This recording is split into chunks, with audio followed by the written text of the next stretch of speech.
I was sort of raised in the Puerto Rican community. I had a very close relationship with the Greek-American community, for real. I am Joe Bidenopoulos. I grew up in a heavily Irish Catholic community in Scranton, Pennsylvania, and a heavily Italian Polish community. When I say I got raised in the black church, he knows I'm not kidding. The Persian culture is amazing. As a student of the Persian culture, I probably went to shul more than many of you. I come out of the black community. The background of my family is Irish American, not fundamentally unlike the Palestinian people. Ladies and gentlemen, your attention, please. Just a catching strays over here. You're in for a hell of a show. Keep the faith, hold the line, and own the libs. It's time for our main event. Welcome back to the Ruthless Variety Program. A good Tuesday to you. I'm Josh Holmes, along with Comfortably Smug, Michael Duncan, and John Ashbrook. Fellas, that was the President of the United States identifying with, I don't know, almost, does it seem like every single demographic in the world? I mean, that's kind of a big deal. We have now elected the first Puerto Rican, Palestinian, Jewish, Irish, Catholic. I think there's a couple more. Don't forget Italian. Yeah. President. Yeah. It's sort of like the Forrest Gump of religion. He just seems to be in everybody's shul and everybody's temple all at the same time.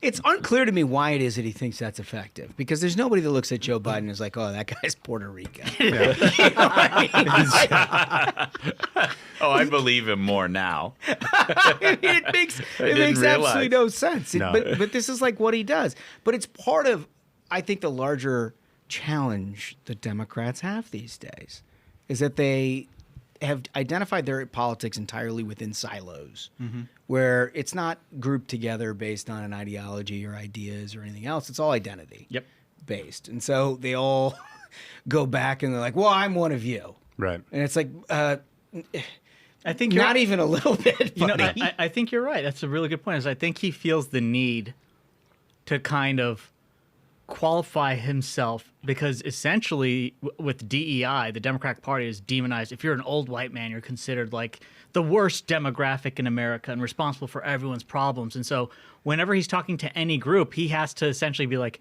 no, I'm not like you get told every single day an old white guy is evil. I'm actually one of you, you know? So it is an incredible magic trick that he's pulled, because he is the oldest and whitest guy. Yeah, you know? The oldest and the whitest. Like the last person in Democratic politics you would think could get away with something like this, but he's such an unrepented liar and does it with such a straight face that everyone's like, oh, yeah, it's just Uncle Joe. I'll give him this. It's a half step up. For those of you who are old enough to remember his 2008 run for presidency, when he was trying to identify with people and they were like, hey, it's an Indian American community. He's like, oh, yeah, I knew all these people back when they sold me Slurpees at 7-Eleven. Yeah. Right? it's like he goes basically to every community and does a good job of making that community hate him. The thing that I don't get is whenever he tries to do this to be like he's relatable, it's actually like when he's telling like a group of Jewish people, I went to shul more than you do. It's like, what the hell are you saying, dude? Huh? Yeah. I mean, okay. All right. Yeah. Wow. Well, it's a good intro to the top segment. And you know how Wolf likes the meat. Mm-hmm. He can't stand if we do anything other than the meat. He likes his shows meat forward. Yeah, meat for it. Like, I wanted to start and talk a little bit about Hack Madness, which is a huge deal for the Variety Program. And we're down to the nub here. We're getting to championship stuff. But he was like, nope, meat, because that's what I want.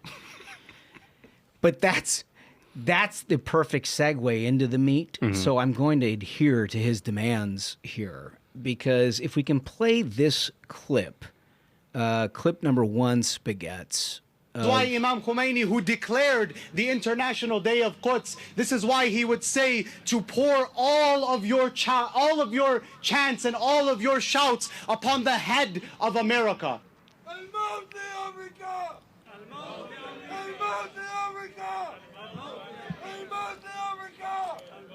So for our audio-only listeners, that was a gentleman that was out speaking just like horrific things, and the chants that were coming back were "Death to America" in Dearborn, Michigan. Oh, Yeah, Dearborn, this is Michigan the town is- that used to be known for making Ford trucks, and now they're known for a large community chanting "Death to jihad. America." Located inside of America. yeah. Exactly. This is in Tehran. So this is according to the Daily Mail. Chants of death to America and death to Israel rang out during a protest in a Michigan city that was recently dubbed the jihad capital of the United States by a Wall Street Journal columnist. Demonstrations gathered in the city commemorating Al-Quds Day, an international day to express support for the Palestinian and oppose Israeli occupation of Palestinian territories. The protest came less than a week after 7 aid workers, and we know all that. We've talked all about that with the killing of the World Kitchen people and whatnot, and what a nonsense deal ultimately that turned out to be. But it goes to the point of the top of the show, which is the identification of a whole bunch of silos within the Democratic Party that this president is trying to satisfy in order to obtain re-election. That, what you just saw, which is no different than what you see out of a Ku Klux Klan rally in terms of its racism and its divisiveness to this culture and our country writ large, is now somehow a component of the Democratic Party. And we've said it since the very beginning. It's a constituency, right? There's a Hamas caucus. There just is within the Democratic Party. Imagine entertaining that as a constituency. They are. They want to kill people in our country. That's not a constituency. That's an enemy. We absolutely have to. I don't understand for the life of me why American security forces are not looking for people who are out there saying we need to kill Americans and like questioning them. Well, they're At busy. least They're questioning busy. They're going to school board meetings to try to investigate moms. Exactly. They spend so much time focused on the wrong things and not on the people who are literally saying they want to kill all of us. Yeah. Because that's the constituency again. Like this administration has made it very clear who they consider to be the greatest threat to them, not to this country, to them, and that's people speaking their mind, parents showing up at school board meetings, Catholics they've been targeting completely. So that's who they've sent their Justice Department after. That's who you see facing charges. These folks are their constituency. So they see them as, well, why would we be going after them? We need their votes. And maybe they're dissatisfied. Maybe Biden is dissatisfied. Maybe these voters, these Hamas voters, are dissatisfied with Biden.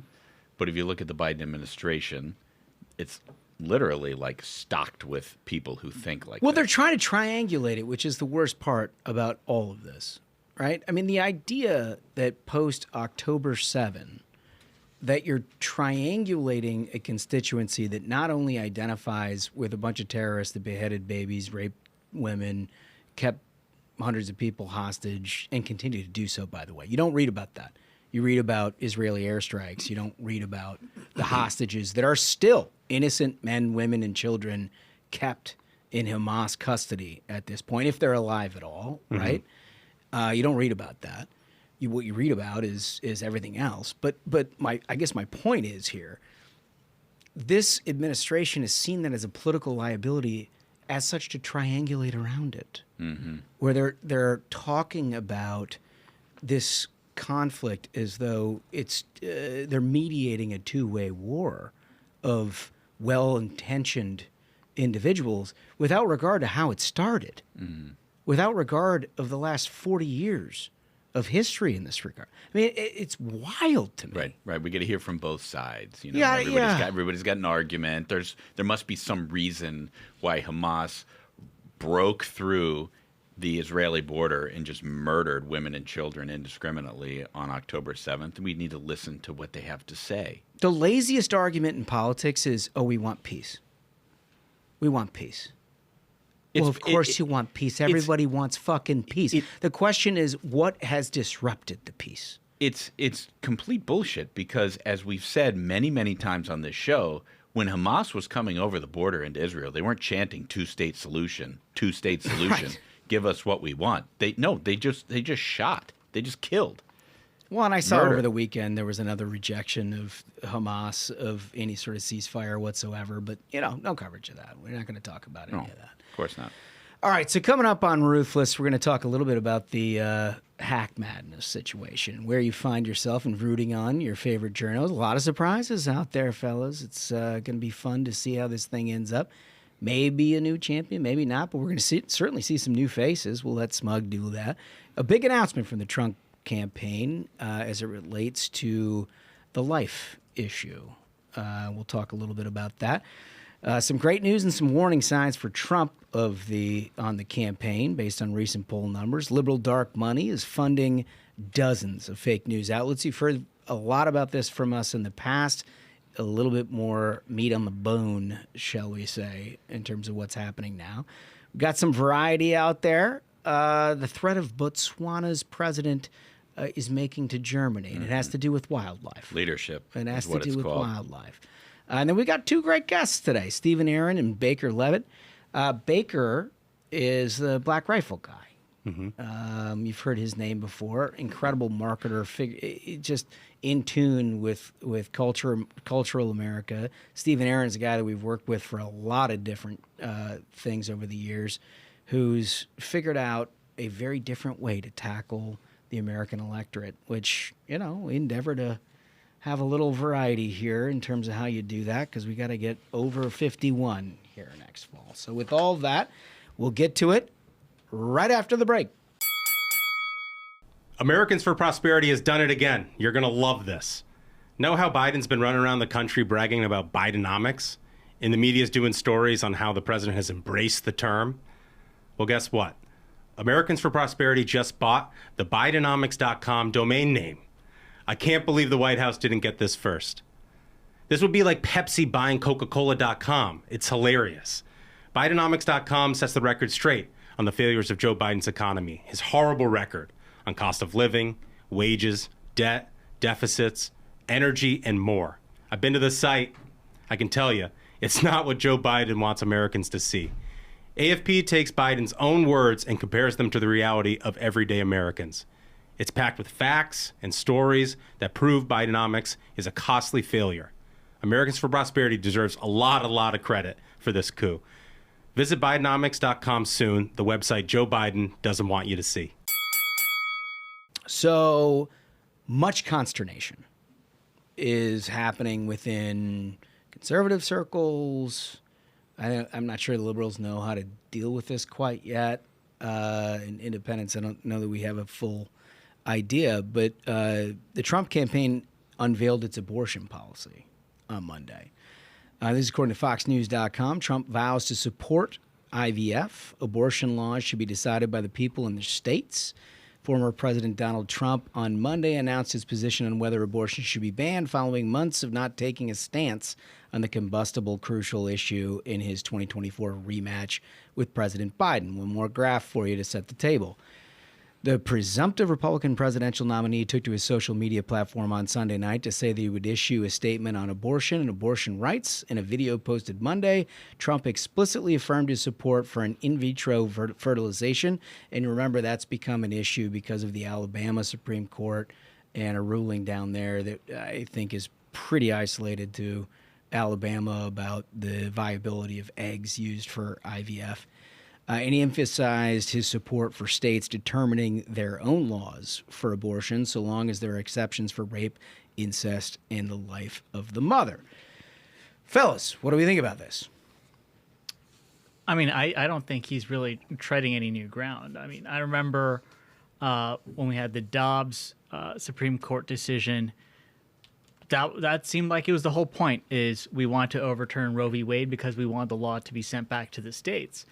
And there was that issue, I remember, like, very shortly after Lindsey Graham comes out and he says, now we need to pass a federal bill to ban it everywhere, which kind of, made voters and everyone feel like they'd had the rug pulled from them, because they're like, well, we were told this was about states' rights, going back to the states. And to set the table on that, the Dobbs decision in late June, there was about 60 days in the interim where most of the Republican candidates throughout the country basically mirrored back what their own states had decided on this issue. And the whole point that people had done over the years as it pertained to Roe was that it was an unconstitutional decision. This was a decision made up for states to make. And so most of the candidates had fallen into those categories. And then Lindsey Graham and others came out in September of that year, reigniting that debate, saying a federal ban is appropriate at 15 weeks. Now, whether or not you're okay with that policy or not, it largely reflects what Europe and other places, civilized places around the world, had decided. It reignited a federal quote-unquote ban discussion, which had long been sort of a anathema to conservatives, politically speaking. Yeah, I guess this is tough. Like, these segments are tough, I think, on the show because of, like, the two hats we all wear on this show. Number one, we're, political, right. Operatives, right? We're operatives. And so you look through this, through the lens of, winning political campaigns. But then the other hat is, like, you as a voter and, like, what you believe, right? Yeah. And so, like, I guess, like, as a pro-life American, the thing that disgusts me most about this conversation is we're all talking about, like, how many babies we're okay with dying. And, like, that's just sort of unsettling. It's an unsettling thing to me, But as, like, a political consultant, it is a triangulation, I think, of policy where, the numbers clearly don't benefit us immediately, right? Like, if you look at any of the polls or some of these referendums that have happened in some of the states, it's a difficult issue for Republicans. It obviously is. I mean, that's the thing is, and so, like, I get it. I get it for, like, as a political strategy. I just, like, anytime it's been brought to the ballot in a red state, it's been defeated. I get that. No. I mean, it has. Yeah. And it's been substantial. It hasn't been close. But I mean, I think Wisconsin, Ohio, a whole bunch of states that are going to matter a lot in the presidential election. And I think tactically it's the right decision. But, like, that decision also means that California is going to have abortion on demand up until birth, right? And the federal government can't have any. Right. Yeah. And so, like, there's another side to this thing, and it goes back to that old saying, what does it profit a man to gain the whole world if he loses his soul? And you got to think about stuff like that. Like, if you're a pro-life American, it's like, what is the point of winning if you lose everything that you fought for 40 years? Interesting. Smash, you have a take on that? I think we're going on 4 years now where Republicans haven't had the perfect answer on this issue. And I think what Trump is saying is as good as anything else I've heard out of somebody who's trying to win a general election. And the truth of the matter is that the court did revert things back to the states. And so he's just sort of observing what is fact, is that it's up to the states now. And, J.D. Vance has made this argument, I think, for a couple of years, and not everybody's wild about it, but the reality is this is a very, very difficult issue for Republicans heading into a very important election. And how it's handled by our candidates is going to be determinative of how big our majority might be, or whether we get to a majority, whether we can hold a majority in the House. And so, I think what Trump is saying is just about as good as any Republican could do at this point. And that's honestly. Yeah, I think that's a good point. Look, my take is I think Trump is uniquely situated to make this argument because he has 4 years of a track record of being the most pro-life president in the history, like since Roe v. Wade in '73, clearly, in terms of results, right? And so I don't think anyone on the right side is going to be confused about the difference between Joe Biden, whose vice president visits abortion clinics, and Donald Trump in terms of how they govern. Is it everything that you would want out of a pro-life president if that is your issue? Certainly not, under no circumstances. But you know that it is a significant difference, both in terms of his policies like the Mexican, what is that the thing they do on the first day? Mexico City policy, and things like that, and who you appoint to be justices. I mean, he's got a proven track record on that. So politically speaking, I think it's actually pretty smart. I can understand why there would be some disappointment in the pro-life community. Well, it's just like, I think the thing that sticks in my craw on this issue is like, it's that we are unilaterally deciding to to compromise with another side that is just okay with abortion on demand to 40 weeks. And it's like, that just sort of makes me uncomfortable because it feels like a concession without without a real debate on the issue. And it's not going to change for a second what they say about Donald Trump. But like that's the reality. Like, let me just read you the email that the Democrats sent out after Donald Trump put out this thing. And again, in his statement, he says, I, like most Republicans, believe in exceptions for rape, incest, and the life of the mother. Democrats say he, being Donald Trump, became the presumptive Republican nominee, making it a very real possibility we could experience another Trump presidency in which our rights are rolled back even further. This morning, Trump endorsed every single abortion ban across the country, including abortion bans with no exceptions. Of course, he said he believes in exceptions, but they're going to lie about it regardless. They are. But I do think there is, when you get beyond the emotion of an issue, and I remember back to Obamacare, I think about this, with people getting their health care plans ripped away from them. There was an emotion that was associated with that in the immediate aftermath. I would liken the Dobbs decision to that.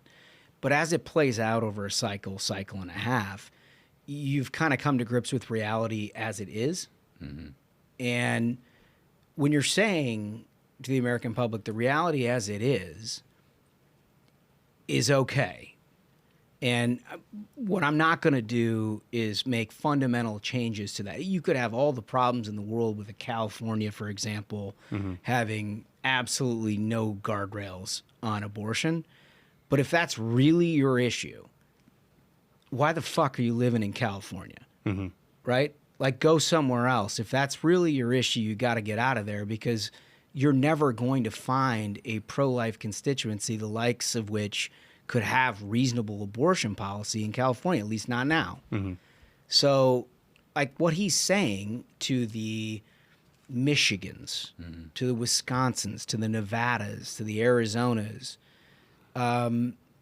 is I'm not changing. Like, don't make this issue the issue that you're going to vote upon. Make it the economy. Make it national security. Right. Make it whether or not a guy's even cognizant enough to be president of the United States.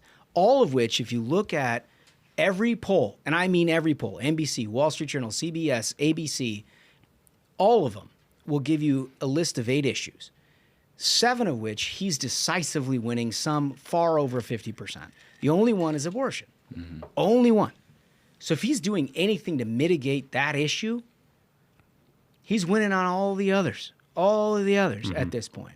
So from a political standpoint, and again, I agree that, like, if you're a pro-life voter, you're not hearing everything you want to hear. But from a practical political standpoint, you're not going to get anything you want out of a Biden administration. You already know that. If you mitigate some of that with a center of an electorate that's concerned about this, seems like a winner. Yeah. All right. So we've got a bunch of different things that are kicking around in the presidential race that we'll talk about. There is a lot of discussion, and I would call it like hopeful optimism out of the Democratic mainstream media that are talking about Trump protest vote warnings. Yeah. Now, we have, I think, identified, and if you listen to this program at all, you know our concerns about where a 51% comes for Donald Trump. And it's not totally divorced from this, but the idea, and this is from Axios, it's called Trump protest vote warnings. A month after Nikki Haley dropped out of the Republican race, former President Donald Trump is still dealing with the contingent of voters showing up to cast primary ballots for candidates who aren't him. President Biden has more successfully unified his voters despite never facing a strong primary opponent, and organized a protest vote over the war in Gaza. In 10 recent primary contests, more than 1/4 of the GOP primary voters cast a ballot for non-Trump candidates. All right, so what they're trying to extrapolate out is looking at how these primaries have played themselves out and whether or not Donald Trump has basically got 100% of the vote in them. Yeah. Never mind the fact that there was like roughly $1 billion spent in trying to promote alternatives to Donald Trump, where there was like basically $0 spent promoting alternatives to Joe Biden. It's wild how they don't even cover that whatsoever. Yeah, That, like there was extremely well-funded primary challengers that ran for close to a year against Donald Trump. Would that explain the numbers maybe a little bit? Just to like overlook that was insane. I don't really even follow the logic of this article. From that line that you read, I'll just read it one more time. President Biden has more successfully unified his voters despite never facing a strong primary opponent.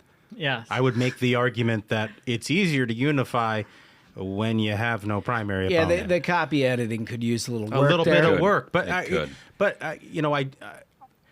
I mean, I would just caution the Democrats that, like, how did that coronation for Hillary Clinton work out? That work out well for you? I happen to think, we've talked about this a lot on the show, and it's the reason why we cover the Republican primary as in detail as we did, is like, I think a food fight within your party is healthy for your party, and that people getting the opportunity to maybe voice their opposition or vote for another candidate in the primary is a healthy part of the process. Mm-hmm. How do you end up with Jill Stein with the margin that ends up costing Hillary Clinton the election in Michigan and Wisconsin? Well, you don't have a real primary. Yep. Yeah. And I think that's the problem for the Democrats they're going to run into here again. You're exactly right, Michael. And who is not mentioned in this article? RFK. Of course. This whole thing is a cope to that, right? Because last week we did the whole thing on RFK and Democrats were hand-wringing. So now the Democrats and the media have to come up with an alternative narrative where actually the problem is on the Republican side. Right. No, I'd rather have a protest vote in our primary than a protest vote in the general election, which is what they're going to get in major fashion. Can I weigh in? Because I listened to that. That was an extraordinary episode, fellas. I appreciate it. Sorry I couldn't be here. First of all, great start. You had funny shit right off the top, which I love.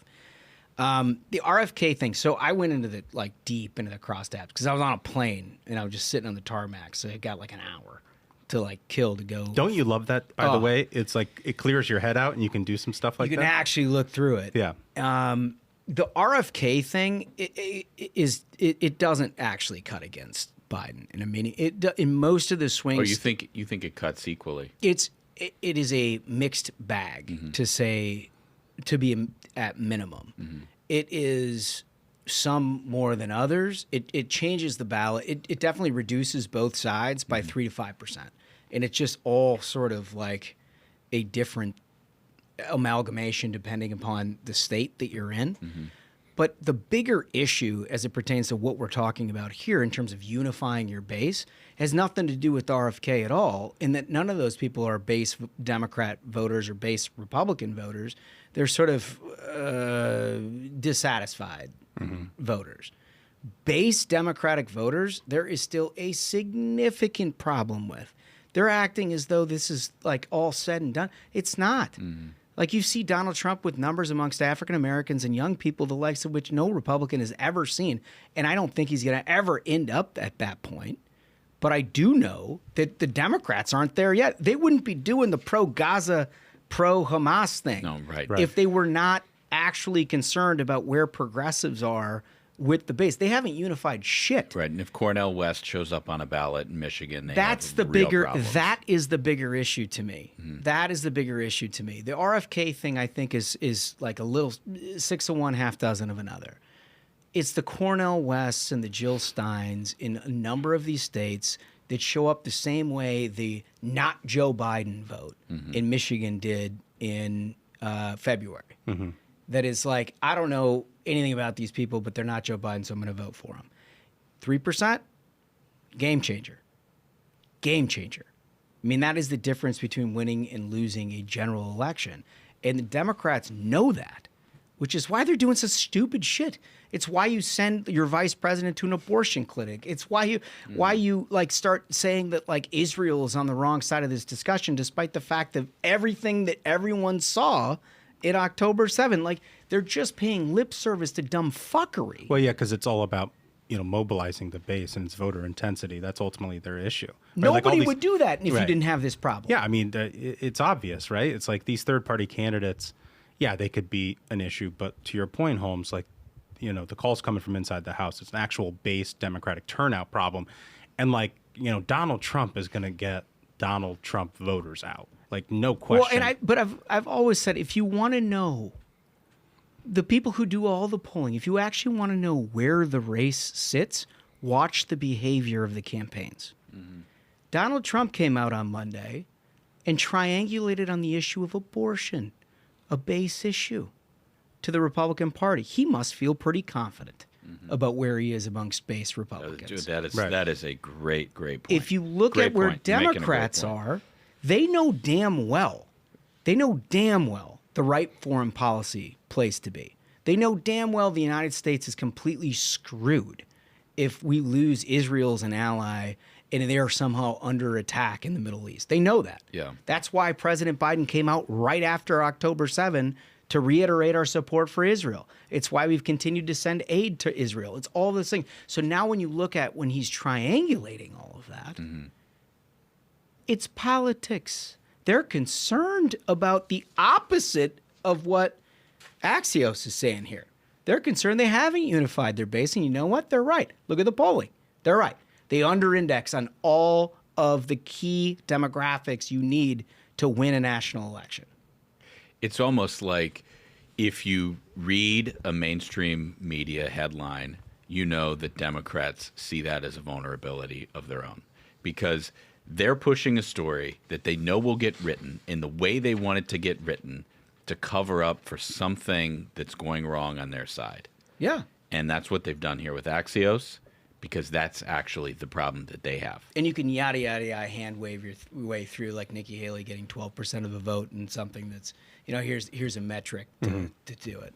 It is what it is. That's meanwhile, great point. Meanwhile, CBS News reports the Trump campaign raised $50.5 million at a Florida fundraiser. That is twice as much as what Joe Biden raised. I mean, that is a big number. He had former presidents. He had both Clinton, I think, and Obama. Right? Yeah, he at the Biden fundraiser. Yeah. Was that at the Javits Center?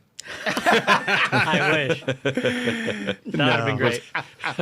Oh, that would have been great. Every time I go to New York, so for folks who don't know, Hillary was supposed to have her coronation at the Javits Center, which is this like unsightly glass monolith on the west side of Manhattan, in the middle of nowhere, where they put a convention center. It's a terrible place to get to. No one likes going there, so of course that's where Hillary picked. And she doesn't show up.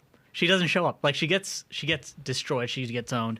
And she didn't even show up. They sent Podesta out to be like, folks, you'll hear from us in the morning. It was the most cowardly thing in the history of American politics that she didn't even turn out for her own supporters who spent all night there watching her lose that election. What a coward. So Trump, evidently, despite all reports to the contrary, has figured out how to raise money here and is going to be a real powerhouse. I mean, look, I think we're all eyes wide open about the discrepancy between Republican cash and Democratic cash in this election. No question about it. Mm-hmm. But I think a month ago, there was a real concern based on the amount of money that like Nikki Haley was raising, for example, that those donors would never come online. And if you looked at the invitation for this particular fundraiser that raised $50 million, a lot of them were like lock, stock, and barrel Nikki Haley donors. So, I mean, and there were, he's on his way. There were big ticket donors there, like John Paulson, who ran one of the most successful hedge funds of all time. Yeah. I saw him in a photo there, and I was like, well, damn, like real money is there. I mean, this is what the Bush Treasury Secretary. No, that was Hank that was Hank Paulson. Paulson. This is John Paulson who ran. Oh, who ran John. hedge fund. Okay, I got it. But I mean, either way, like we're talking about people who initially were not identified with the Trump campaign. They figured out how to get in at a big level. So I mean, look, within the high dollar community, it's pretty clear that the stakes of this election have now been defined to a point where people are pretty comfortable, despite their hesitation with Donald Trump in a primary, supporting him in a general. Right? I mean, that's what it looks like to me. Yeah, and I mean, look, he's going to need all the money he can get because the Democrats are raising it hand over fist. Yeah. I think the disparity overall between Biden and Trump and both the committees is like 4-1, 5-1. Yeah. And Biden is spending a ton of money, early money in these swing states, trying to define Trump on issues like abortion, which is all the more reason why I think he went out and he made that statement that he made today.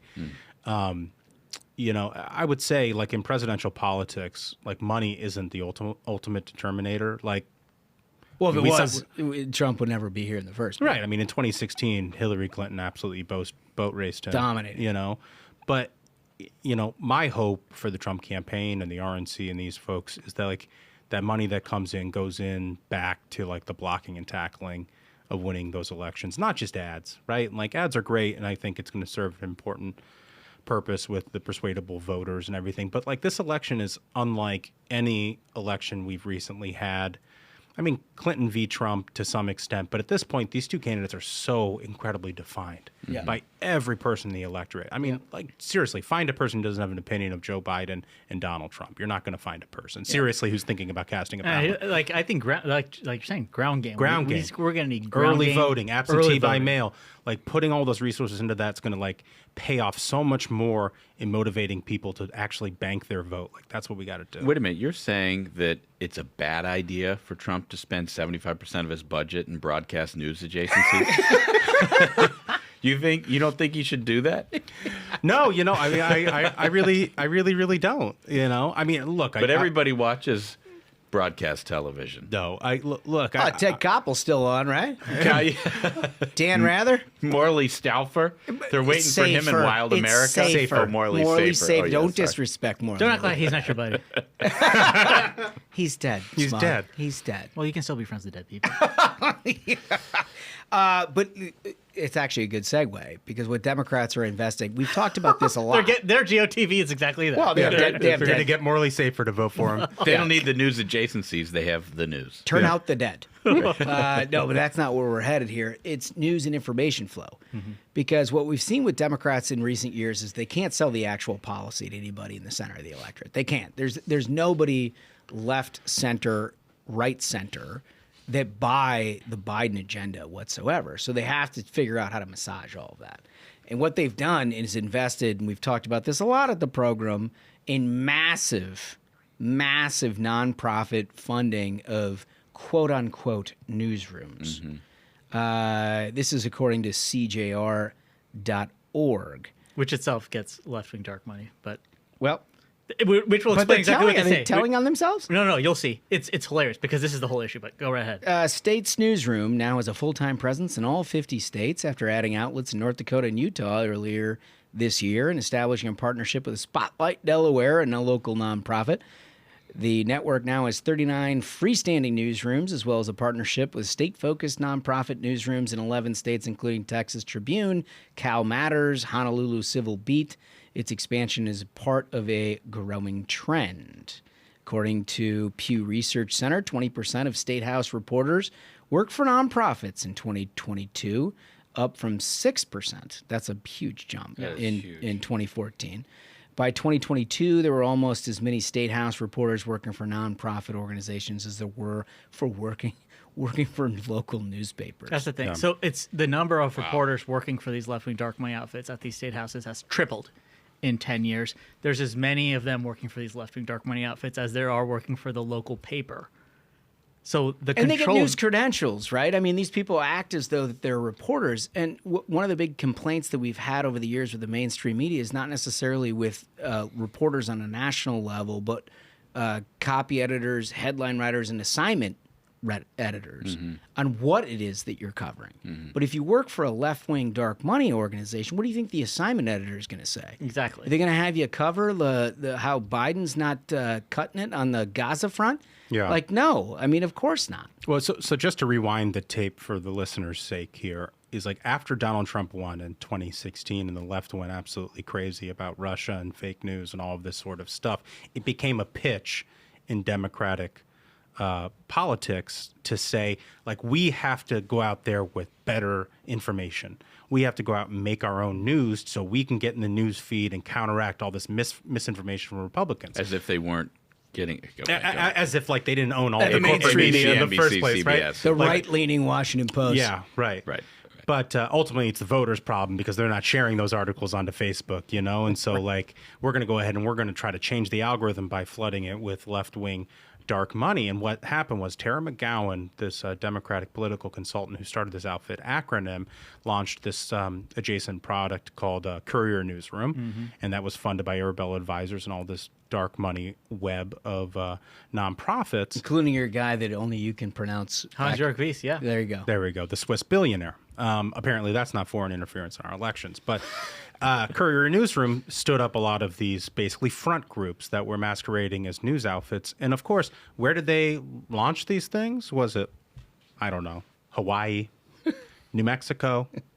No, it was in all the swing states and where we had statewide Senate elections, right? And so State's Newsroom is now an outgrowth of that, right? That we have basically hollowed out. Local media and all these reporters are now working for liberal paymasters, which, I'm glad we cut out the middleman. It would be like, let me just put it in a practical for most of our listeners who operate like I do. Several years ago, as your local paper that you always just read the sports page on, because they had some decent sports coverage, and then all of a sudden those like best beat writers all started working at The Athletic. Mm-hmm. And so then you had to subscribe to The Athletic, and your sports page was like, basically here's the box score. That's happened in national political news, except The Athletic in national political news is a left-wing dark money operation, where they have taken anybody and everybody who covered the beat at some level that didn't make it to the prime time of mainstream media and put them on the beat for the left wing. And so, like, there's names that you recognize. If you're going to your local political page on your local newspaper, you see a name that you recognize that you've read for years, that now all of a sudden that name is associated with some outfit, and you're like, oh man, okay, well, I guess I'll read that. The only problem is it's entirely a propaganda outfit. I think I speak for Comfortably Smug and myself when I have to ask the question, John Ashbrook, why'd you let your friends do this? Yeah, that's super messed up, John. Why are your journo buddies taking checks from Hans-Jörg Wyss? Well, I do have a number of thoughts and ideas on this, but one of them that comes to mind is what's going to be different.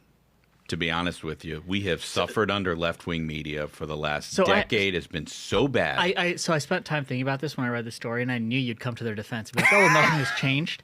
I'll give a prime example. This is a specific example that happened last week. It's one of these left-wing dark money groups set up in Maryland. In the aftermath of that boat hitting the bridge, put out an article saying that Larry Hogan did it. But that's the difference. But you can't, like, the Baltimore Sun won't run a story saying Larry Hogan did Bridgegate. Okay, but can I read you? This outfit will, and then they put it online, and it got over 5,000 shares on Twitter. So it's in all these news feeds of the left. They're like, I guess Larry Hogan did that. And it's funny that they come up with this story because he announced he's running for Senate. Let me read you a couple. This is a very good point, but let me read you a couple of mainstream headlines, okay? One from Yahoo from this week. This week in Bidenomics, too many jobs. That was Yahoo this week. Do you know what PBS wrote about Trump on Trump jobs numbers? Did Trump's tax cuts boost hiring? Most companies say no.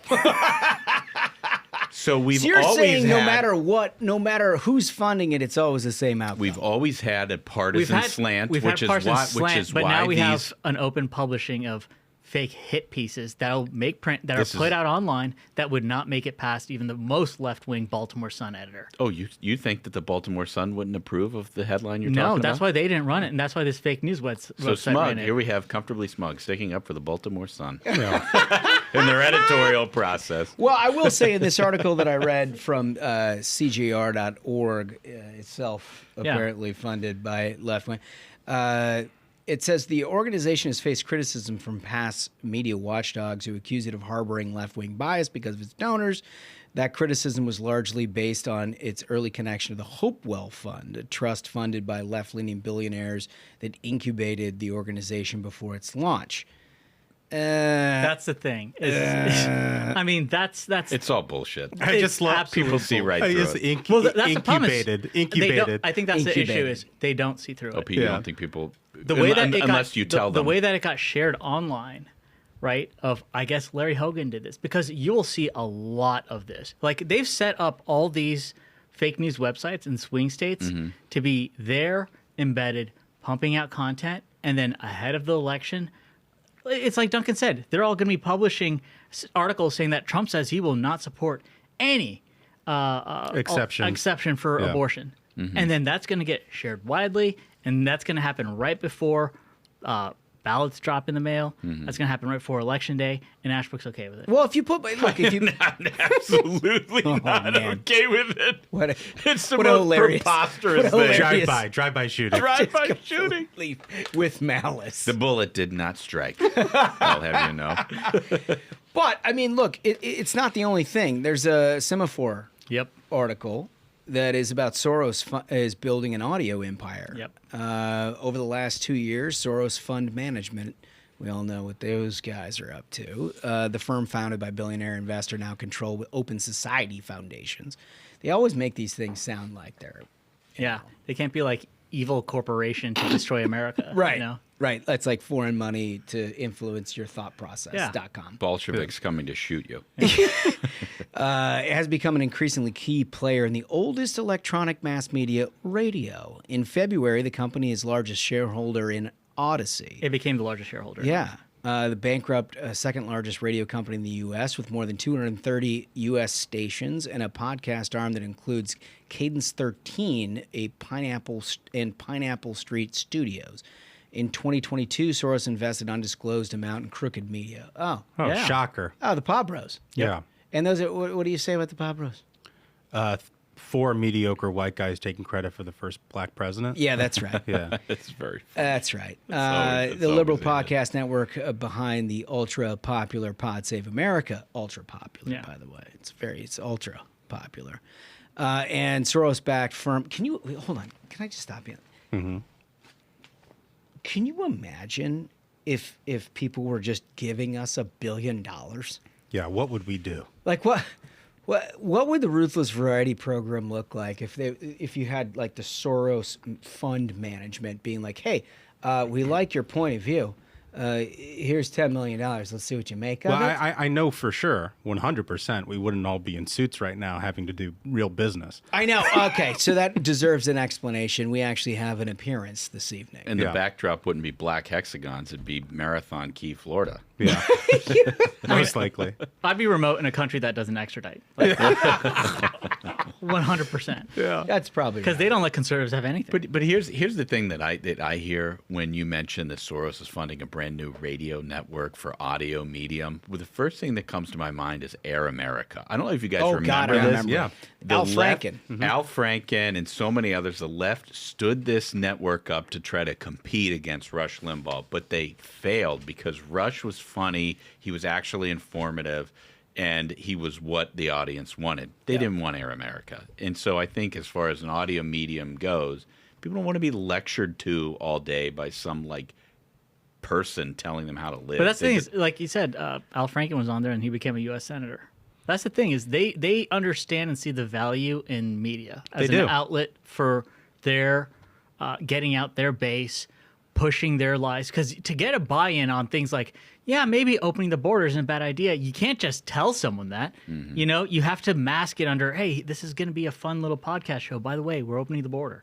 You know? Yeah, and then also it's unlike the States newsroom thing where they're sort of spinning up overnight these left-wing local news outfits. I mean, they're buying real like entities in this. Yeah, like, with Univision, that's extremely targeted. So, or in like Pineapple Street Studios, similar to like a Wondery or somebody like that. Like this is a real product. And it's like when you're worried about losing Latino voters to Trump the way they have been, putting an investment in Univision, like they know exactly what they're doing. They know exactly what they're doing. What you guys are saying is that there needs to be a right-wing equivalent to the effort that Democrats have I don't right necessarily know that that's the case. I think it's just important for people to understand how it is that the information that they have come to trust over the years has now been entirely bought and paid for by dark left-wing money. You know, I mean, I think that people are more sophisticated than we give them credit for. Yeah. In that, I mean, look, we're just like 4 beat-offs sitting around talking, and we've got hundreds of thousands of people that are listening to this currently. Right. So people make choices based upon, what they think works out. What they're trying to do is buy audience share of previous brands that have garnered an audience they don't have access to, and shoehorn in a left-wing ideology in a different point of view, hoping that there is some residual audience that they can convert by it. And it's like pennies on the dollar type stuff. But hard to argue it hasn't sort of worked in many ways. Yeah. Right? All right. We're going to get back with a whole bunch of variety and some laughs right after this. All right, boys. We're going to want some animal news. Always. So it turns out Botswana is playing the Ashbrook way of handling the animal menace. This is according to the Washington Post. So it's a serious publication here. Botswana's president, do you have any idea how to Mangwitsi? I'll go with the last name, Masisi. Mangwitsi? I'd say just President Masisi. President Makwatsi Masisi. I feel like I nailed that. How about Hero? I think it was Let's great. start with Hero. I think I nailed it just as is. Let's tell the audience what he wants to do, and they will also agree that he's a hero. Well, he threatened this week to send 20,000 elephants to Germany after its environment ministry floated the idea of banning the import of trophies from endangered species. It's not the first time Botswana has offered up the country's elephants when Britain talked in March about legislation to ban the import of trophies. Botswana's environment minister... No, that's a tough one. I'd say just Botswana's an environmental minister. Dumaswini Methakahulu. I think I nailed that one too, fellas. Well done. That is dictation. Good reader. there. Just diction, I should say. Suggested filing London's Hyde Park with 10,000 of the majestic animals, though he later called off the offer as rhetorical. So basically what's happening is these countries who are suffering under a huge guilt of animal harvest are saying that they're going to ban hunters traveling from their country shooting these animals, essentially collecting them as trophies and bringing them back. And Botswana's like, well, you don't have to deal with the elephants. Like we have an elephant problem. So I'm just going to send you if you're going to ban the import, I'm just going to send you the fucking elephants. Yeah. I'll show you how endangered they are. I think it's a great idea. I literally think it is one of the most brilliant moves that I've seen in PR in a long time. And what I would encourage the president of Botswana to do is to fly these elephants over Germany and then release them with parachutes. But it would take a pretty substantial parachute, right? I mean, these things are like, what, 1,500 pounds? Oh, they're like thousands. We'll see. I saw Operation Dumbo drop. We can get that done. It can get done. But what the Washington Post buried in this story was to put the president of Botswana's point. The point he was trying to make is that decades of overpopulation with these elephants, is causing damage to property. They're trampling residents. I don't know if you've seen some of these videos on Twitter in the last couple of weeks. Oh no, they're on the trail. Yeah, it's crazy, dude. Yeah. The elephants are literally killing people because there are too many of them and they're out of control. And when there are too many of them, what do you need to do? Reduce the number. That's all he's suggesting. I would take the thing is that if I were these European countries, I would take him extremely seriously. Yeah. There was this guy Hannibal who marched hundreds of elephants through the Alps. Excellent history from lesson. Africa. Right. Right? People can do this. Elephants are built for this shit. It can be done. If they want, they will march, you know? Yeah, and what these left-wing do-gooders don't understand is, hunting helps pay for things like conservation. Right. And you think the money just falls off of trees in Botswana right. for crying out loud? They're trying to make a dollar. Well, that's the thing. They need resources. You can get like the runts, elephants. or you can get the sick elephants, and then just invite people, onto these preserves. You just, roll up with a shotgun and off the thing. They'll just keep it chained up, make it quick and clean, and then you can go home with, an elephant head for your wall. So they got rampant elephants, it turns out, in Botswana. Yeah, they're tearing apart the local infrastructure, roads, pipes.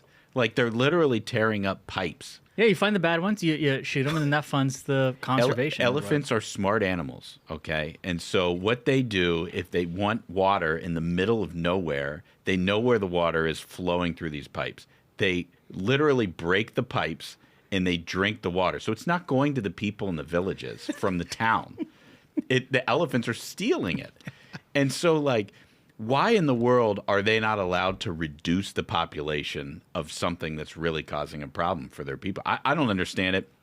I salute the president of Botswana. I feel like the guy is onto something here. Hero. Well, seriously, it seems like a real hero here. I do have to get. Smug wants me to get to the airplane, but I have to just at least quickly play the clip of the officer tackling the pig. Can we go to clip 2?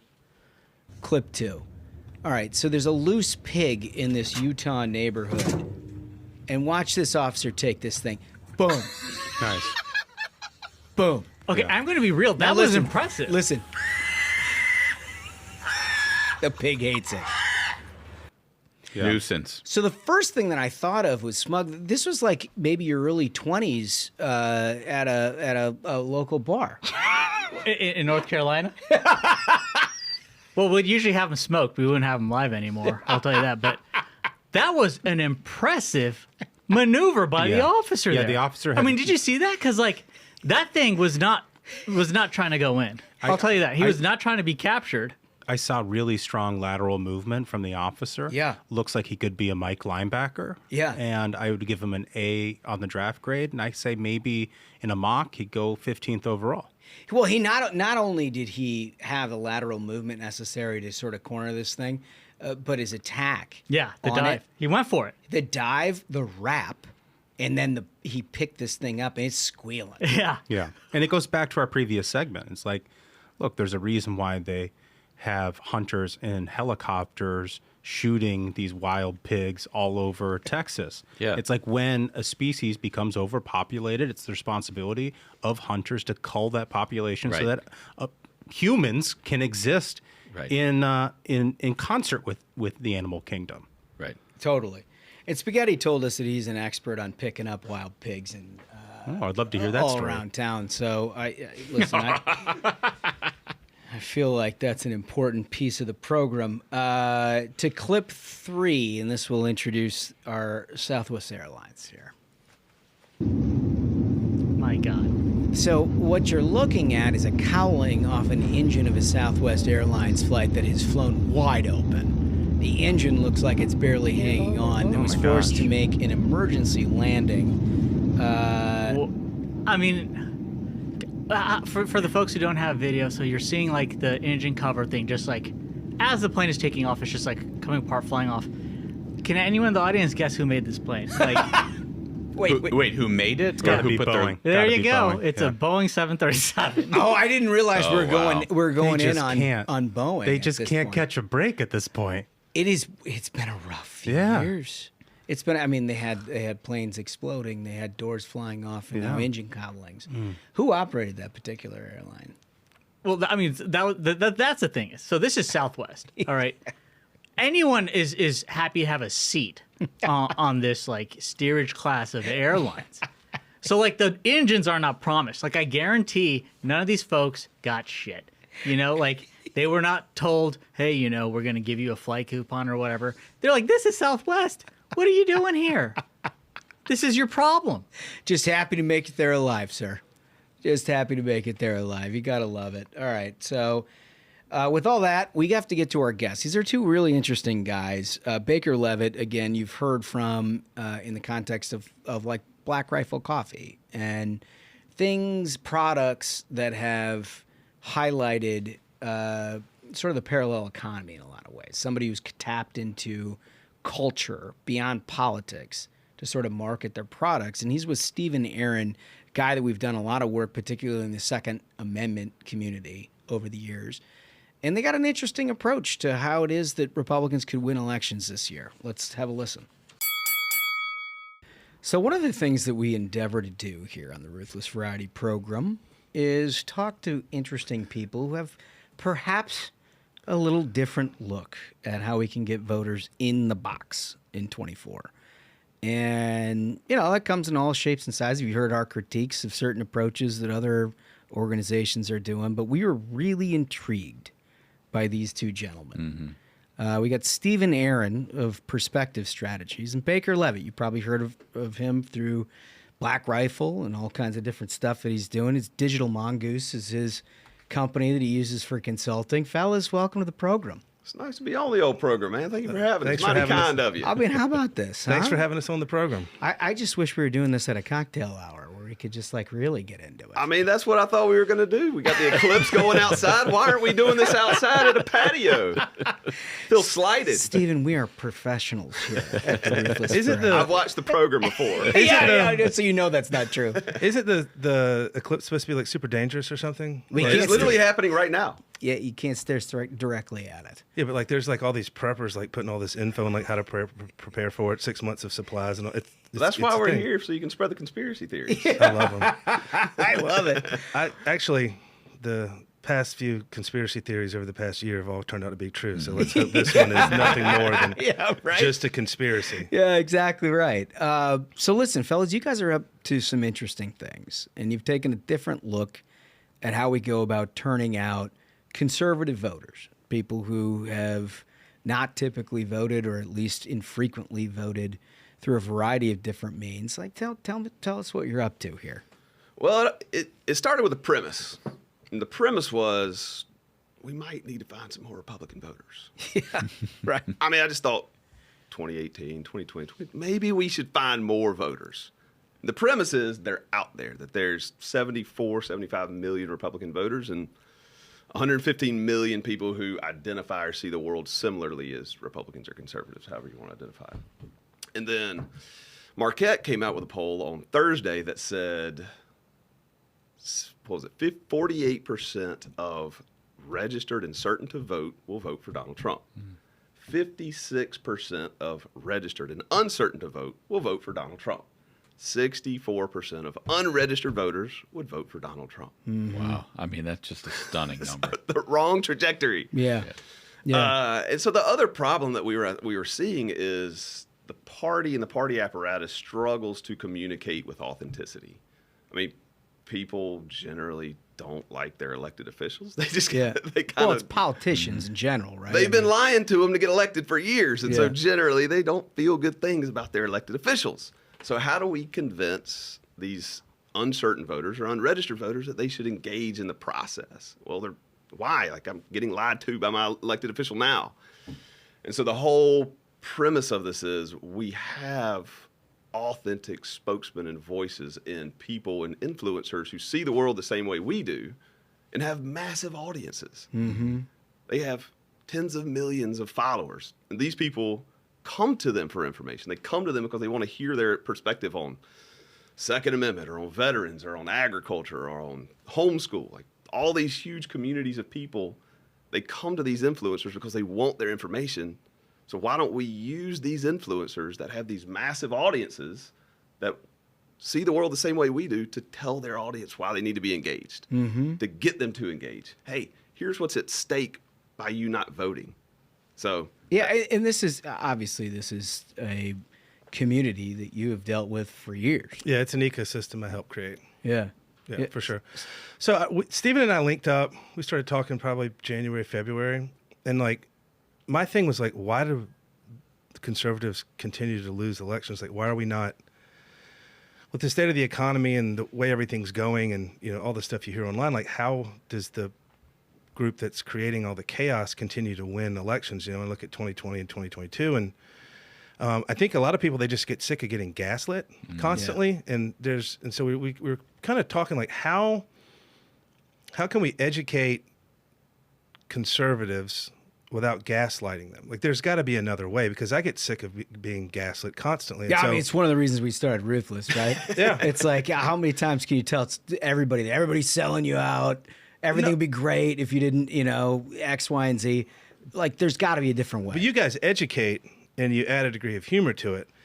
And when you listen to the program, you don't leave angry or pissed off. You're like, man, that's really stupid. Right. That's a dumb idea. But you're not upset. And you're not in a bad mood. And so, people go to subject matter experts or subject matter enthusiasts for different types of information. Yeah. So Richard Ryan, who's the co-founder of Black Rifle, we were here a few months ago, and Richard's got a YouTube channel, Full Mag, that's got I think 3.5 million subscribers. Wow. And Richard doesn't want to like just wade into the political fight, but he can put information out on his channel, and you don't really have to worry about how those people are going to vote. So he could, for example, an education component to why you should register to vote, how to register to vote. And you don't have to be super selective because we already know his audience is most likely going to do and vote the way that he does. So, I think that, the political machine has been doing things a certain way for many, many years.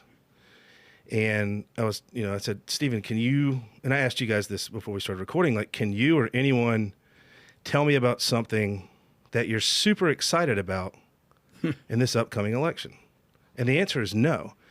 Well, there's more money being raised and more money being spent, but that's not a reason to be excited because you're just spending money on the same stuff over and over and over and expecting the outcome to be different. So we were just trying to put our heads together, like, what's a way that we can get conservative-minded, like-minded individuals motivated to vote without having to get whiplashed with negativity? So we came up with a concept of conservative influencers, and I really hate that word. We need to come up with another word because I can't stand the word, but conservative-minded people with a presence on Instagram, Facebook, Twitter, and YouTube, those platforms, podcasts, definitely. And they're locked in on cultural and identifiable issues that people can actually identify with, right? I mean, you mentioned Second Amendment, which is obvious. We're talking car mechanics and stuff that is. But there's more meaningful stuff like veteran issues. Yeah. Veteran, LEO, first responder, 2A. Oh, excuse me, that's 4 areas right there. The whole homeschooling thing, I don't know anything about that, but that's another one where they're getting, hammered. So when you reach out to people that are subject matter experts in those areas and use their platforms to, if you make someone laugh, you make them smile, you teach them something, you educate them on something, being able to transact business with them after that is actually pretty easy. Yeah. And it's the same thing that I've been doing my whole life, consumer packaged goods, CPG companies. If you can get someone to buy a product from you, you could probably convince them it's the same mechanism of action to get them to go and vote. On that note, we tapped into a homeschool network because homeschools saw an explosion post-COVID because obviously they thought the world was against them. So they've built this massive community around them. And we reached out to one of the large homeschool influencer moms and told her about this program. Hey, we want to be working with these influencers, feeding them messaging, have y'all carry content to talk to your audience about why they need to be engaged in the cycle. She got really excited and said, you have no idea what you've just done. We said, what are you talking about? She said, I run a network marketing company for homeschool products. And I have over 5,000 mothers that work for me that hundreds of thousands of people buy product from. Wow. Our network will change the outcome of the elections. Just my network. Yeah, that's wild. And that's not, we haven't scratched the hunters. We haven't scratched the fishermen. We haven't scratched the gun owners. We haven't scratched the veterans. There are millions and millions and millions of people that are not voting that see the world just like we do. What's so smart about what you're doing is that you're reaching out to people where they are. 10 years ago, 20 years ago, you could just run advertising on broadcast television and you would think, okay, well, I'm going to reach these people because they're all watching the same stuff anyway. Right. That's not the way the world works anymore. Yep. When I was growing up, I watched ESPN Outdoors every Saturday morning. I got up religiously. But that's not even a show. That's Silver not even King, a thing man, anymore. that was the show. Walker's Cake Chronicles, Jimmy Houston Outdoors. Flip pallet. This guy's my hero. Walker's Cake coming back, actually. Carl Allen just bought it, and he's redoing the whole thing. Is that right? right? Very excited about that. Great news. But now, if you want to get content on outdoors media, you go to the internet, you go to YouTube, you go to Facebook, you go to Twitter, and you get Instagram. You get what you're looking for. And what you guys are talking about is reaching out to people like me who are going to those shows, and that's where the audience is today. To get away from politics. To get away, really. So I want to. What we want to do is we want to deliver our message on the platforms where you digest content. Yeah. Mm-hmm. YouTube, Instagram, Facebook, Twitter, Twitch, TikTok, or podcasts. So if you think about the importance of podcasts, so I just rattled off a few platforms like Instagram, Twitter, Facebook. You're looking at 1.7 to maybe 7 seconds that you capture someone's attention. If it's a reel, you can maybe get 20 seconds out of them. YouTube long form content, you can go anywhere from 7 to say 15 minutes. But podcasts, that's a minimum of an hour. And there's no other platform out there where you're going to get a person's attention. And you don't really just stumble by random podcasts. Yeah, right. You go to there, you subscribe to it, and you're there for a reason. Yep. Because it's where you digest certain types of content. Look at these avid Ruthless listeners. Absolutely. These guys get the game. Right. and if you think about it, like, it gives a person an opportunity listening to actually have a meaningful connection with the guest, whether how many kids they have, where they went to college, what sports they like, whatever it is. Mm-hmm. So you're getting your name recognition, but you're also learning more about the candidate. And the more you know, so like, look at Black Rifle. Like, Evan's going to kick my ass for saying this, but like, we have sold hundreds and hundreds of millions of dollars of coffee because people adored Evan. They love Matt Best. They think Jared Taylor's hilarious, and they love Logan. They love Richard. Mm-hmm. We created it. We had two things going for us there. Still do. Culture and community. Mm-hmm. That's why people are there, because they and I'll guarantee you that people can tell you everything there is to know about those guys. Mm-hmm. Where they grew up, where they're from, what branches of the military they're in, what they did, everything about them, because we gave them culture and community. Well, it's the community component is what you're talking about here. Yeah. Because, I mean, look, in today's day and age, it's no surprise to anybody that we've dealt with, people who can live in a neighborhood for 10 years and not know the guy that lives 2 doors down. So, but it doesn't change the need for people to have community and feel like you know people and get trusted voices that you're bouncing things off of another. They just want to make sure it's not a transactional relationship. Right? Totally. And I mean, we watch this all the time in the conservative ecosystem. I mean, that part of the erosion of trust in the institutions. Yeah. You see that, the converse of it on the social media side, because it is so easy to select your sources. You just unfollow it. Like, the people you follow is because you want their content, because you trust their content. I mean, I don't follow a lot of liberal influencers for very obvious reasons, you know? Right. So the bee girl in Austin, Texas. She's awesome. It's amazing. And today I saved the bees. I love that account. I love that account. Well, there's some train wrecks you got to watch. Absolutely. Right? Get stung. I want him to stinger. But but like, if you look at we just had a range day in Texas Thursday last week. And the guys from the Unsubscribed podcast, which is Eli Cuevas, Brandon Herrera, and Donut Operator, and the Fat Electrician, there was 500 people there. Yeah, it sounds like a great program. Dr. Matt Carricker, who has 12.5 million YouTube subscribers on his gun channel. He's a licensed veterinarian.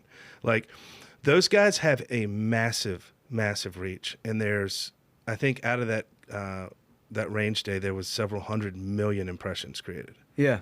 And it was just a bunch of people exercising their Second Amendment, having a good time, posting about it. Wonderful group of people, all super nice. But like, you take that group of people, they don't really get into the politics thing. They don't run around gaslighting people. You know, they yell at people on Twitter and stuff, but who doesn't?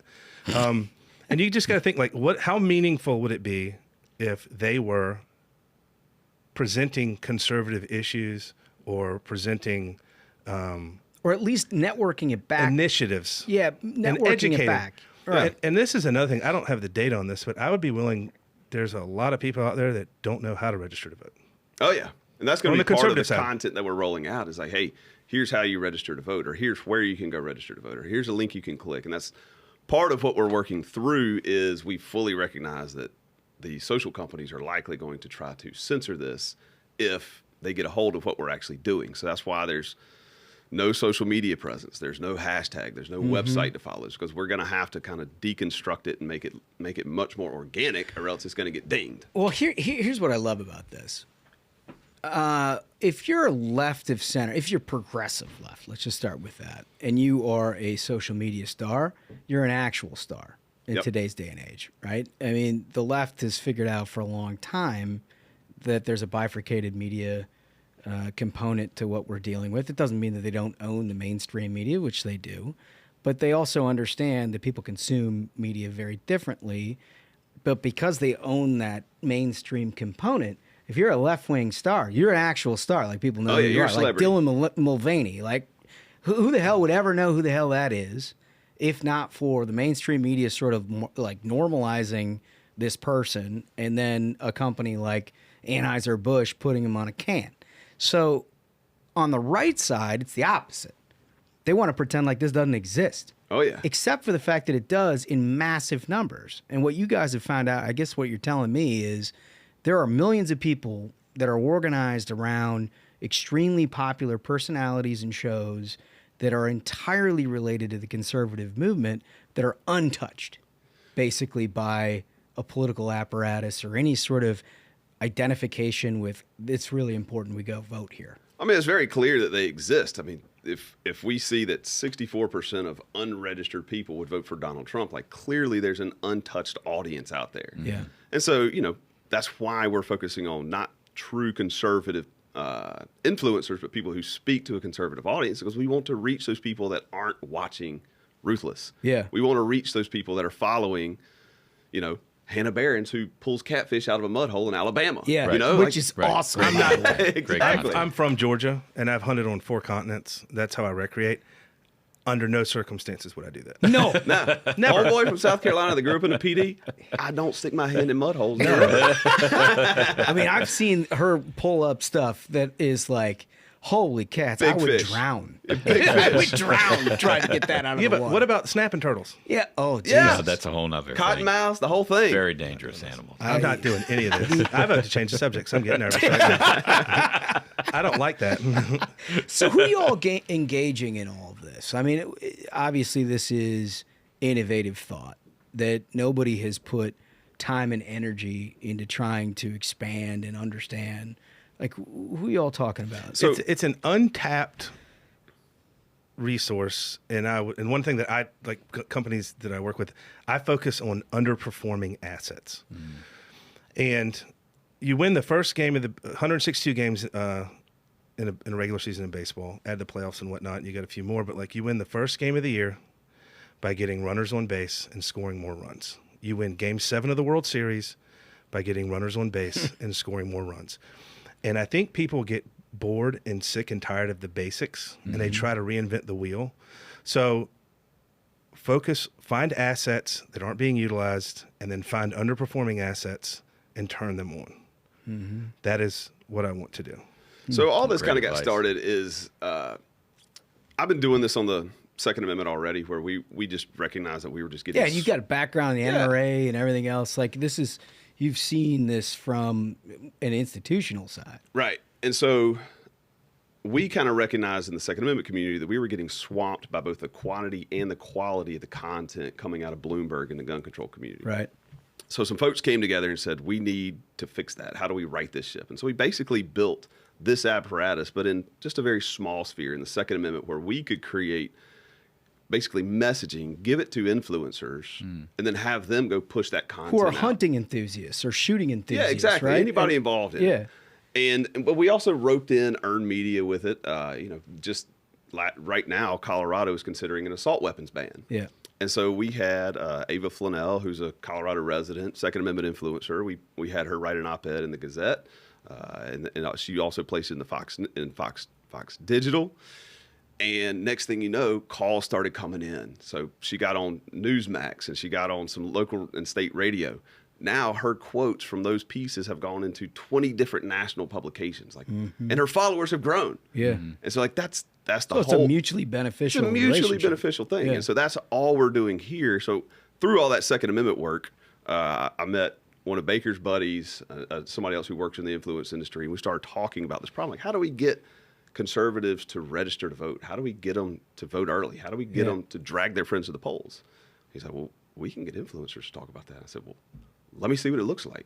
So he worked with Baker and a few others and came back with a network of roughly 3,200 agents that speak largely to conservative audiences that reaches an estimated 50 million Americans. That's incredible. It's huge. That's a big audience. wild. Well, That's a really big number. One number that should get everybody's attention is the number of hunting licenses sold in the state of Pennsylvania per year is 1.4 million. Wow. Michigan is 1.2. There are. You know what percent of those 1.4 in Pennsylvania aren't registered to vote? Over 600,000 hold a hunting license Come in on. Pennsylvania and don't Are vote. you kidding me? 600,000. Wow. I mean, that's wild. That So, is crazy. Game-changing I mean, numbers. that's what we're talking about. So take the people who those hunters in Pennsylvania are watching and care about and learning from and say, hunters, there's a lot at stake. Yeah. You got to vote. Yeah. Here's where you go register to vote. Yep. What I like about it is it's not a political argument. You're dealing with somebody where they are, as you said, Johnny. You meet them where you are, but you're talking about an interest and whether you want to preserve that or not, whether it's important for you to protect why it is that you came to this show in the first place or not, which of course it is, or you wouldn't be there in the first place. And it's one thing if that sales pitch is being made by some politician who, of course, is going to make that sales pitch. Right. It's quite another if it's being made by somebody who cares about what you care about, and you talk to about things that matter to you. It's that authenticity. Yeah, for sure. I mean, if you look at like hunting, for example, what they do is they start to attack the outer rings. Washington State's a great example. Bear hunting with dogs, mountain lions with dogs, and they got rid of those. And they start just working their way through the electron field. We all took chemistry. Mm-hmm. They work on the outside of the electron field until they get to the nucleus, and then they try to take out your protons and neutrons. Mm-hmm. And that's what they're doing. I mean, if you look at like the reintroduction of wolves, it's like, what are you guys doing? Why are you doing this? Right. And the thing with the wolves is For pictures. Exactly.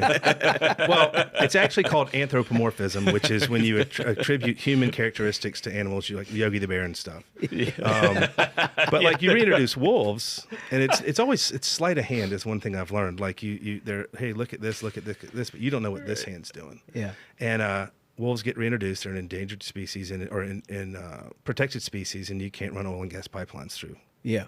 Right. We're- All of a sudden, now you've got that's- an energy issue that was associated with a wildlife issue. And so basically, if you look at all the places they've reintroduced wolves, I mean, it's... Yeah. But that's what they do. They try to attack things that are important to you. A great organization to look at is Howl, HOWL.org, and they've gamified all this stuff. Those listening, if you're interested in that, I would highly suggest you take a look. But like, back to the hunting stuff, if they try to go after hunters, it's like, well, do you hunt on an AR platform? It's like, well, I hunt with a traditional bolt action rifle. That's how I grew up. But like guys like Evan Hafer or Matt Best, I mean, they'll hunt off an AR platform because they carried a gun for a living, in the special operations world for decades. Right. And so, They're trying to separate people, right? Exactly. I mean, if you can just it's like cattle from the herd. Right. Right? Yeah. You get one away, Great point. and then you can go after another one, and then you go after another one. Pick them off one by one. Yeah. I mean, that's basically what they've done, particularly in the Second Amendment space for a long time now. What I find so interesting about what you guys are doing is that you're talking to people who are inherently interested and you're giving them information about what the tactics of the left are that would leave them without what they care about most. Explaining to them what the risk is if they don't engage. Yeah. Yeah. Here's what can happen. I mean, right now we just talked about Colorado. Colorado is looking at banning mountain lion hunting. Like, despite the fact that people and their animals get killed by mountain lions every year, they want to ban the actual management of the number of mountain lions in a state with a massively growing population. Okay. They're managing via the ballot box and not science. It's absurd. But back to some of the stuff we were talking about earlier, but like we just had Tim Sheehy, who's a Naval Academy guy. First class guy. Absolute. Like Captain America is what they call him in the teams. And he's a candidate I like the for back alley crew moniker. Senate in Montana. Yeah. So one of my partners is Sam Mackey. Sam was in the teams for 20 years. He retired February the 1.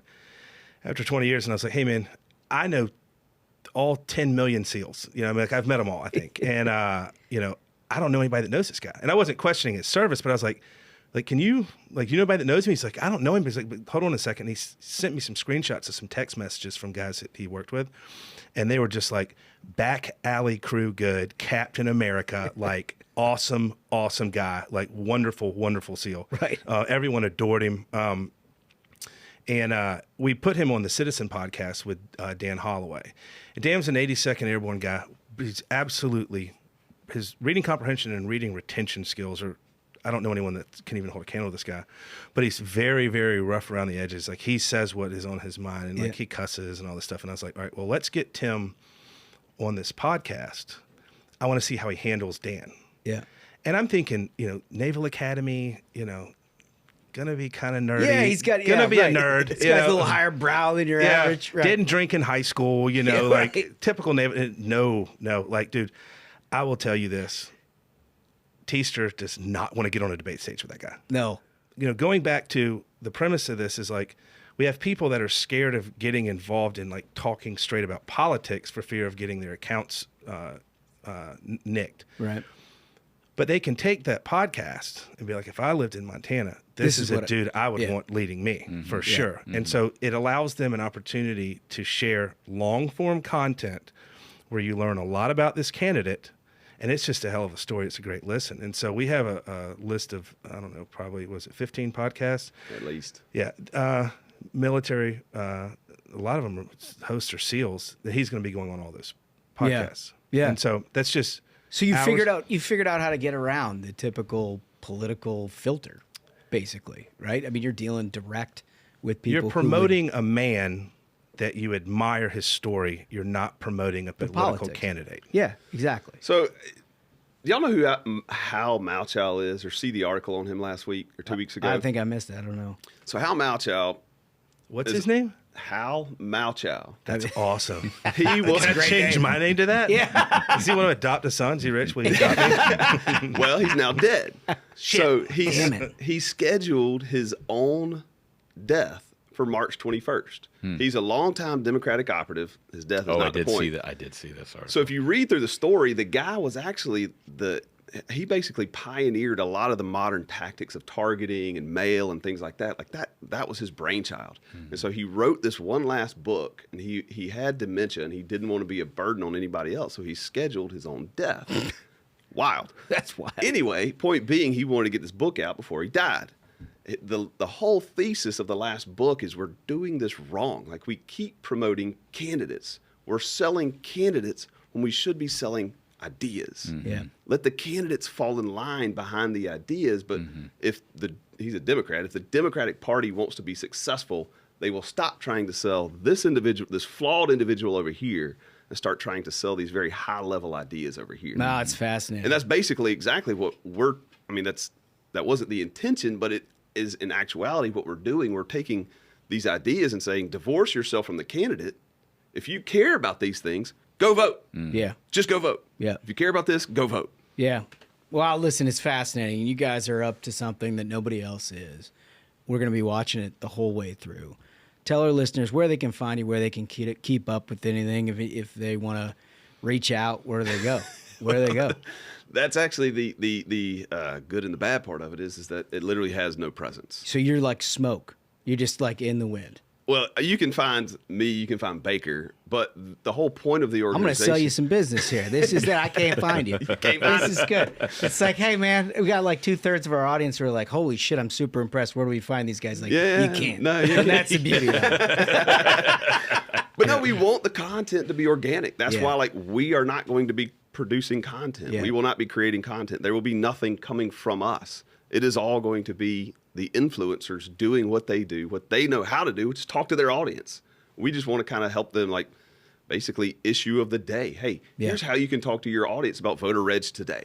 Here's what just happened. Here's how you can talk to them about why this is exactly why they need to be voting early. We just had a snowstorm in October. I mean, that's ultimate authenticity. Yeah. Yep. Right? Organic. Which is what you're selling. Yeah, absolutely. Yeah. No, Yeah, listen. I'd rather create the news than be the news. You don't need to find me.